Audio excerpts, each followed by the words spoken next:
এই মুভিতে দেখবেন যে সূর্য এক্সপ্যান্ড হয়ে পৃথিবীকে তবাহ করার কথা, আর এই সংকট থেকে বাঁচানোর জন্য পুরো দুনিয়া এক হয়ে পৃথিবীকে অন্য সোলার সিস্টেমে মুভ করার ফায়সালা করেছে। কিন্তু এমন করার ফলে পৃথিবীতে তুফান, ভূমিকম্প, সুনামি আসে। কিন্তু এই খতরা থেকে নিপটার পর যখন পৃথিবী জুপিটারের কাছে আসে, তখন যা হয় তা দেখার মতো। এই মুভির নাম হল দ্য ওয়ান্ডারিং আর্থ। মুভি শুরু হয় 2061 থেকে, যেখানে দেখানো হয় যে সূর্য খুব তাড়াতাড়ি এক্সপ্যান্ড হচ্ছে এবং আসার 300 বছর পর ওটা পৃথিবীর অরবিটে এন্টার করবে, যার কারণে আমাদের পৃথিবী তবাহ হতে পারে। এই খতরাকে দেখে দুনিয়ার বড় বড় দেশ এগিয়ে আসে এবং ইউনাইটেড গভর্নমেন্ট নামের এক অর্গানাইজেশন তৈরি করে। এর কাজ হলো আমাদের এই পৃথিবীকে কাছের আলফা সেঞ্চুরি নামের অন্য সোলার সিস্টেমে মুভ করা হবে। এখন এই পুরো সফর ছিল 2500 বছরের। এত দূর যাওয়ার জন্য পৃথিবীতে অনেক লোকেশনে থ্রাস্টার বানানো হয়, যাকে আর্থ ইঞ্জিনও বলা হয়। এই সব থ্রাস্টার ফিউশন পাওয়ার প্ল্যান্টে চলছিল, যার কারণে পৃথিবী বুস্ট পাচ্ছিল আরও নিজের পজিশন থেকে মুভ হতে থাকে। এরপরে আমাদের এক অ্যাস্ট্রোনট পেকিং ইয়ংকে ওর ছেলে কেউ এর সাথে দেখানো হয়। ওর ছেলেকে বলছে, বাবা এক মিশনে যাচ্ছে, আর এমন একদিন আসবে যখন তুমি টেলিস্কোপ ছাড়াই জুপিটার দেখতে পারবে, সেদিন আমি ফিরে আসব। এরপরে পেকিং ইয়ং স্পেস স্টেশনে নিজের মিশনে চলে যায়। ও নিজের ছেলেকে ওর নানার কাছে সঁপে ছিল। এই স্পেস স্টেশন আসলে পৃথিবীর নেভিগেশন সিস্টেম ছিল। মিশন শুরু হয়, কিন্তু পৃথিবীর মুভ করার 2 বছর পর আমাদের ওর পরিণাম দেখতে পাই। পৃথিবী যেটা নিজের জায়গায় ঘুরত তার ওই মুভমেন্ট বন্ধ করে দেওয়া হয়। কিন্তু এর পরিণাম এই হয় যে পৃথিবীতে তুফান ও সুনামি আসতে থাকে। এই জন্য ইনসান আন্ডারগ্রাউন্ড সিটিতে থাকতে শুরু করে, কিন্তু ওখানেও জায়গা কম পড়তে থাকে। তাই অনেক ইনসান পৃথিবীর সারফেসে থেকে যায় এবং এই তুফানের শিকার হয়ে যায়। ইনসানদের পপুলেশন কম হতে থাকে। আগে যেমন পৃথিবী সূর্য থেকে দূরে চলে যায়, ওর বাতাবরণও ঠান্ডা হতে থাকে আর পৃথিবীর সারফেস বরফে জমতে থাকে। কেউ ওর নানার সাথে তুফান থেকে বাঁচার জন্য আন্ডারগ্রাউন্ড সিটিতে থাকতে লাগে।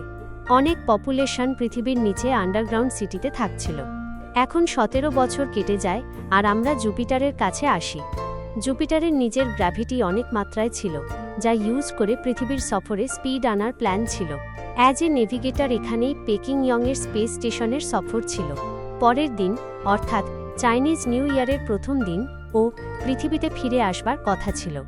এরপর কেউকে দেখানো হয় যে বড় হয়ে গেছে। ও হেভি ট্রাকের মেকানিক হয়ে গেছে, যে ওর অ্যাডপ্টেড বোন হানকে নিয়ে স্কুল থেকে পালিয়ে যায়। এই 2 ভাই বোনকে পৃথিবীর সারফেস দেখতে হতো যে ওখানে এখন কেমন বাতাবরণ। তাই এক লোকাল চোরের কাছে গিয়ে তারা থার্মাল স্যুট চুরি করে নেয়। কেউ এর কাছে এক বাবল ক্যাপসুল ছিল, যা হঠাৎ করে বাবলে কনভার্ট হতো, যার ফলে দুজনেই বাঁচতে পারে। এরপর তারা ওই থার্মাল স্যুট চুরি করে ওখান থেকে পালায়।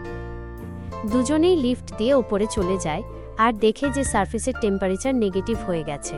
কোনো ইনসান থার্মাল স্যুট ছাড়া ওখানে জিন্দা থাকতে পারবে না। আশেপাশে থাকার মতো কোনো জায়গা ছিল না। আর পাশেই ওরা সেই বড় আর্থ ইঞ্জিন দেখে, আর এই রকম 10,000 ইঞ্জিন পুরো পৃথিবীতে লাগানো ছিল। দূর থেকে ওরা ওদের নানার স্পেশাল ট্রাক দেখতে পায়। ওই ট্রাক অনেকটা বড় ছিল। কেউ আর হান দুজনেই ট্রাকে বসে পালিয়ে যায়, কিন্তু পুলিশ ওদের ধরে ফেলে আর মিথ্যা পাস ইউজ করার জন্য জেলে ভরে দেয়। দুজনের নানাজি ওখানে ওদের ছাড়ানোর জন্য চলে আসেন আর পুলিশকে ঘুষ দিতে যান। এর কারণে পুলিশ তাকেও জেলে ভরে দেয়। ওই জেলের ভেতর এরা টিম নামের আর এক ছেলের সাথে দেখা করে। এখানে স্পেসে পৃথিবী জুপিটারের কাছে আসে। ওর গ্র্যাভিটি ইউজ করে স্পিডে পৃথিবীর সফর পার করতে হবে, যাতে পৃথিবী সোলার সিস্টেম থেকে বাইরে যেতে পারে। কিন্তু হঠাৎ জুপিটারের গ্র্যাভিটিতে স্পাইক করার জন্য ওটা ইরেগুলার হয়ে যায় আর পৃথিবী জুপিটারের দিকে টেনে চলে যায়, যার কারণে পুরো পৃথিবীতে ভূমিকম্প আর তুফান আসতে থাকে। ধীরে ধীরে সব আর্থ ইঞ্জিন বন্ধ হয়ে যায়। কেউ ওর নানা আর টিম নিজেদের ট্রাক নিয়ে জেল থেকে পালায়, কিন্তু ভূমিকম্পের জন্য পাহাড় ওদের ট্রাকের ওপর পড়তে থাকে। কিন্তু এরা যেমন তেমন করে ওই খতরা থেকে বাইরে বের হয়।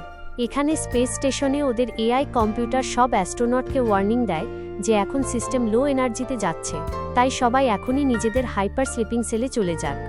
এখানে পেকিং ইয়ং টেনশনে আসে, তাই ও নিজের পরিবারের সাথে কন্ট্যাক্ট করে। ও ওদের কাছের বাংকার বাতলে দেয়, যাতে ওরা ওখানে গিয়ে তুফান থেকে সুরক্ষিত থাকে। তারপর ও নিজেও হাইপার স্লিপে যাওয়ার জন্য বের হয়। এখানে ওরা বাংকারের দিকে যাচ্ছিলই, কিন্তু তখনই কিছু সোলজার ওদের আটকে দেয়। এই সোলজাররা লাইটার কোর নামের এক বড় কার্গো নিয়ে যাচ্ছিল, যা আর্থ ইঞ্জিন শুরু করার জন্য জরুরি ছিল, আর ওটা নিয়ে যাওয়ার জন্য ওদের ট্রাকের দরকার ছিল। ক্যাপ্টেন ওদের নানা জিকে সাহায্যের জন্য বলে, আর উনিও রাজি হয়ে যান। কিছুক্ষণ পর ওরা ট্রাক নিয়ে সাংহাই শহরে পৌঁছায়, কিন্তু ওখানের হাল আরও খারাপ ছিল। বড় বড় বরফের পাহাড়, যেখানে অনেক ফেমাস বিল্ডিং দাফন হয়ে গিয়েছিল। এই দৃশ্য দেখে সবাই ভয় পায়, আর একটা রাস্তা ওদের দেখা যায়, আর সরু রাস্তা দিয়ে ওরা ট্রাক নিয়ে বেরিয়ে যায়। এরপর হঠাৎ বরফের ওই পাহাড়ে একটা প্লেন ক্র্যাশ হয়ে যায়, আর ওর কারণে পুরো পার্ট ভাঙতে থাকে। এই সরু রাস্তা অনেকটা লম্বা ছিল, আর বড় বড় পাথর ওদের ট্র্যাকের ওপর পড়তে থাকে। পালানোর কোনো রাস্তা ছিল না, কিন্তু তখনই এক সোলজার একটা বড় বিল্ডিং দেখতে পায়, তো ওরা ওখান থেকেই ওপরে যাওয়ার ফায়সালা করে। পাহাড়ের চূড়ায় যাওয়ার জন্য ওদের ৮০ ফ্লোর ওপরে উঠতে হতো। কিছু সোলজার ওপরে উঠে যায়, আর লিফটের দরজার সাহায্যে বাকি সবাইকে রেস্কিউ করতে থাকে। কেউ হান আর ওদের ক্যাপ্টেন ওপরে চলে আসে। ওদের নানা জি এক সোলজার আর লাইটার কোর তখনও নিচে ছিল। এখানে বাকি সোলজার নানা জিও লাইটার কোরকে ওপরে টানতে থাকে, কিন্তু তখনই ভূমিকম্পের জন্য বিল্ডিং খুব জোরে কাঁপতে থাকে। ততক্ষণে লাইটার কোর ওপরে চলে আসে, কিন্তু ওর চক্করে নানা জিআর সোলজার নিচে আটকে যায়, আর লিফট ওদের ওপর পড়তে থাকে। কিন্তু তখনই সোলজার নিজের জীবনের পরোয়া না করে লিফটের দরজা তোড়ে নানা জিকে মাঝের ফ্লোরে ফেলে দেয়, কিন্তু সোলজারের ওপর লিফট পড়ে যায় আর ও মারা যায়। নানাজির হেলমেটও প্রায় ভেঙে গিয়েছিল, আর উনি জানতেন যে বাঁচার কোনো উপায় নেই, তাই উনি হেলমেট খুলে দেন আর বরফে জমে মারা যান। কেউ খুব ইমোশনাল হয়ে পড়ে, কিন্তু ওর ক্যাপ্টেনের ওপর খুব রাগ হচ্ছিল, কারণ ও নানাজিকে বাঁচাতে হেল্প করেনি। এরপর ও গ্রুপ থেকে আলাদা হয়, আর টিম ওর সাথেই বেরিয়ে পড়ে। সোলজার ও লাইটার কোর নিয়ে নিজের পথে চলতে থাকে। এখানে স্পেস স্টেশনে পেকিং স্লিপিং সেলে কিছু গন্ডগোল করে উঠে যায়। তারপর ও সিস্টেম চেক করে আর বুঝতে পারে যে ওদের স্পেস স্টেশন পৃথিবীকে ছেড়ে অন্য কোথাও যাচ্ছে। এআই সিস্টেম বুঝতে পারে যে এক অ্যাস্ট্রোনট ঘুম থেকে উঠে গেছে, তাই ওর অ্যাকশন আটকানোর জন্য ওর কলিগ ম্যাক্রোকে উঠিয়ে দেয়। ম্যাক্রো প্রথমে পেকিংকে বোঝানোর চেষ্টা করে, কিন্তু যখন ও জানতে পারে যে স্পেস স্টেশন পৃথিবীকে ছেড়ে কোথাও যাচ্ছে, তখন ও সাহায্য করতে শুরু করে। এই দুজনের কন্ট্রোল সেন্টারে যাওয়া জরুরি ছিল, যাতে ওরা এআই সিস্টেমকে ওভাররাইড করতে পারে। কিন্তু স্পেস স্টেশনের কন্ট্রোল সেন্টার ওপরের দিকে ছিল, যার জন্য ওদের স্পেসে গিয়ে ওপরে যেতে হতো। দুজনে শুট পরে বাইরে চলে যায়। I system security protocol activate করে, যেহেতু ওরা রুলের বাইরে কাজ করছে, তাই প্রোটোকল অনুযায়ী ওদের মারা জরুরি ছিল। তো ও বাইরে থেকে ওদের ওপর হামলা করতে থাকে। এই অ্যাটাকের জন্য দুজনের অনেক প্রবলেম হয়, আর অ্যাটাকে ম্যাক্রো মারা যায়। পেকিং ওর সাথীকে হারিয়ে অনেক দুঃখ পায়, কিন্তু পরে ও কন্ট্রোল সেন্টারে আসে। তবে ওখানে ও দেখে যে ওর সব অধিকার রদ করে দেওয়া হয়েছে, আর ও মিশন বদলাতে পারবে না। এখানে কেউ হান আর টিম ওদের রাস্তায় এক নতুন ট্রাক দেখতে পায়। ওরা ওই ট্রাকে যায়, আর ওখানে লি নামের সায়েন্টিস্টকে পায়, যে খুব জখমি ছিল। লি ওদের জানায় যে জুপিটারের গ্র্যাভিটি পৃথিবীর অ্যাটমসফিয়ারকে নিজের দিকে টানছে, এর কারণে কোনো প্লেন আকাশে উঠতে পারছে না, আর এজন্য ও ক্র্যাশ হয়ে গেছে। আগে ও জানায় যে ট্রাকে টর্ক ইঞ্জিন অর্থাৎ আর্থ ইঞ্জিন সুলাওয়েসি ইকুয়েটরে নিয়ে যেতে হবে, আর ওখানের মেইন ইঞ্জিন শুরু করতে হবে। ওই ট্রাক নিয়ে কেউ নিজের ঘরে ফিরতে পারত, কিন্তু ও লিকে হেল্প করার কথা ভাবে, আর সবাই সুলাওয়েসি ইকুয়েটরে যাওয়ার জন্য বের হয়। এখানে পেকিং এআই সিস্টেমের কমান্ড বদলানোর জন্য মেইন কম্পিউটার রুমে যায়, কিন্তু এআই সিস্টেম জানায় যে এই চেঞ্জেস ওর নিজের নয়, বরং এই প্রোগ্রাম ইউনাইটেড আর্থ গভর্নমেন্টের। যখনই পৃথিবী বিপদে পড়বে, তখনই এই প্রোটোকল লেখা হয়েছিল যে পৃথিবীর মানুষদের হেল্প ওরা করবে না, আর স্পেস স্টেশন কোনো থাকার মতো প্ল্যানেট খুঁজতে থাকবে। স্পেস সেন্টারে সব জরুরি জিনিস, যেমন ফসলের স্যাম্পল, জানোয়ারের স্যাম্পল এবং হিউম্যান অ্যাম্ব্রায়োসও রাখা আছে, যা নতুন প্ল্যানেটের সভ্যতা শুরু করতে সাহায্য করবে। পৃথিবী ধ্বংস হলেও হিউম্যান রেস শেষ হবে না, থাকার মতো প্ল্যানেটে সব আবার পয়দা হতে পারে। এই সব শোনার পর পেকিং ভাবতে পারে না ও কি করবে। এখানে সোলজারের টিমের বরফে লাইটার কোর টানতে খুব কষ্ট হচ্ছিল, আর তখনই ঠান্ডায় এক সোলজার মারা যায়। এটা দেখে বাকি মেম্বারদের সাহস ভেঙে যায় যে এই মিশন এখানেই থামিয়ে দেওয়া উচিত, কিন্তু ক্যাপ্টেন রাজি হয় না। এক মহিলা সোলজার লাইটার করে শ্যুট করে দেয়, যার ফলে ওটা ভেঙে যায়। ক্যাপ্টেন খুব রেগে যায় কিন্তু নিজেকে আটকায়। তখনই কেউ ওর ট্রাক নিয়ে আসে আর বলে ট্রাকে আর এক টর্ক ইঞ্জিনের জন্য সোলজারের হেল্প লাগবে। সব সোলজার জয়েন করে আর কিছুক্ষণ পর সুলাওয়েশি পৌঁছে যায়। কিন্তু ওখানে যাওয়ার পর ওরা রিয়েলাইজ করে অন্য কোনো টিম ইঞ্জিন আগে থেকেই স্টার্ট করে দিয়েছে, বরং পৃথিবীর বাকি বুস্টার আগে থেকেই চালু হয়ে গেছে। কিন্তু তা সত্ত্বেও পৃথিবী জুপিটারের দিকে টেনে চলে যাচ্ছে। পৃথিবী থেকে জুপিটারকে ক্লিয়ার দেখা যাচ্ছিল। স্পেস স্টেশনে এআই সিস্টেম অ্যানাউন্স করে যে পৃথিবীর কাছে মাত্র 7 দিন সময় আছে। শেষ দিন পৃথিবী জুপিটারের সাথে ধাক্কা খাবে আর সব শেষ হয়ে যাবে। এই খবর শুনে দুনিয়ায় মাতম শুরু হয়। সায়েন্টিস্টরা কাঁদতে শুরু করে যে আমাদের কাছে আর কয়েকদিন আছে, কারণ পৃথিবীর সব হাওয়া জুপিটার টেনে নিচ্ছে আর অক্সিজেনের অভাব হবে। এখানে কেউ জুপিটারকে দেখছিল আর ওর বাবার এক কথা মনে পড়ে যে জুপিটারে অনেক হাইড্রোজেন আছে। ও এক প্ল্যান ভাবে যে যদি থ্রাস্ট দিয়ে জুপিটারের হাইড্রোজেনকে ইগনাইট করা যায় তবে বড় বিস্ফোরণ হবে আর এনার্জি ওয়েভ জেনারেট হবে। এই ওয়েভের কারণে পৃথিবী দূরে ছিটকে যেতে পারে।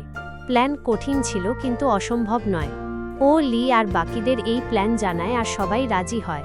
ওরা ভাবে মেইন ইঞ্জিন বন্ধ করে ইগনিশনের নতুন প্রোগ্রাম লোড করবে, কিন্তু ইঞ্জিন বন্ধ হওয়ার পর ওটা ম্যানুয়ালি চালু করতে হবে। টিম আর কেউ লাইটার কোর মেইন ইঞ্জিনে দেবে। সোলজাররা ম্যানুয়ালি ইঞ্জিন স্টার্ট করবে আর লি এবং বাকিরা কন্ট্রোল রুমে গিয়ে প্রোগ্রাম লোড করবে। হান আর মহিলা সোলজার কমিউনিকেশন রুমে যাবে। মিশনে অনেক বাধা আসে। টিম আর কেউ লাইটার কোর ইঞ্জিনে দিলে এক লক আটকে যায়। ইগনিশন পিন বড় ছিল তাই সোলজারদের পাওয়ার কম পড়ছিল। লি এর প্রোগ্রাম 99% এসে হ্যাং হয়ে যায়, কিন্তু হান পেকিংকে কন্ট্যাক্ট করে সব প্ল্যান জানায়। পেকিং গভর্নমেন্টের পারমিশন নেওয়ার জন্য কন্ট্যাক্ট করে। ওরা হানের মেসেজ ব্রডকাস্ট করতে রাজি হয়। হান মেসেজ দেয় যে আমরা শেষ চেষ্টা করছি, আমাদের মানুষের দরকার। ও অনেক ইমোশনাল মেসেজ দেয় যা শুনে সবাই সাহায্যের জন্য এগিয়ে আসে। ইগনিশন পিন পুশ করতে হেল্প করে আর পিন লক হয়ে যায়। কেউ ওর জান বাজি রেখে লক বের করে আর ট্রাক নিয়ে পালায়। প্রোগ্রাম আপলোড হয়ে যায়। মেইন ইঞ্জিন জুপিটারকে নিশানা করে রেড লাইট ইগনাইট করে, কিন্তু ইগনিশন এত বড় হওয়া সত্ত্বেও জুপিটার পর্যন্ত পৌঁছাতে পারে না। ওটা আরও 5000 কিলোমিটার দূরে ছিল। তখনই পেকিংয়ের মনে পড়ে নেভিগেশন সিস্টেমে 30,000 টন ফুয়েল আছে যা ইগনিশনে ইউজ হতে পারে, কিন্তু এআই সিস্টেম ওকে আটকায়, কারণ এখন নতুন প্রজেক্ট হেলিও শুরু হয়েছিল। পেকিং একটা মদের বোতল এআই সিস্টেমের দিকে ছুঁড়ে মারে যাতে সিস্টেমে আগুন লাগে আর এআই খারাপ হয়ে যায়। পেকিং সিস্টেমের কন্ট্রোল নিয়ে স্পেস স্টেশনকে জুপিটারের দিকে নিয়ে যায়। ও শেষবার ওর ছেলেকে কন্ট্যাক্ট করে ওর ফুয়েলের কথা বলে যে ও ডক নিয়ে ইগনিশনে চলে যাবে যাতে বিস্ফোরণ হয়। কেউ মানা করে কিন্তু পেকিং ওর কথা শোনে না আর গুড বাই বলে। ও বলে এখন থেকে তুমি যখনই জুপিটার দেখবে আমাকেও দেখতে পাবে। কেউ খুব কাঁদতে থাকে আর ও যখন জুপিটারকে দেখে তখন ওর বাবার ডক সিস্টেম দেখা যায়। খুব বড় বিস্ফোরণ হয় যার কারণে আগুন জুপিটার পর্যন্ত পৌঁছে যায়। হাইড্রোজেন ইগনাইট হয় আর এনার্জি ওয়েভ জেনারেট হয় যা পৃথিবীকে অপোজিট ডিরেকশনে পুশ করে। যদিও বড় বড় গ্রহাণু পৃথিবীতে পৌঁছানোর কথা ছিল, কিন্তু পৃথিবী বেঁচে যায়। 3 বছর পর দেখা যায় কেউ বেঁচে গেছে, কিন্তু ওর মুখে বড় জখম ছিল। আর অন্য সোলার সিস্টেমে যাওয়ার যে মিশন তা এখনও জারি ছিল। সবাই আন্ডারগ্রাউন্ডে সুরক্ষিত ছিল। হান জুনিয়র ড্রাইভার হয়ে গেছে আর সবাই ওকে রেসপেক্ট করে। এর সাথেই মুভি শেষ হয়ে যায়। বন্ধুরা কমেন্ট করে জানান আপনাদের এক্সপ্লেনেশন কেমন লেগেছে, আর পছন্দ হলে লাইক ও শেয়ার করবেন।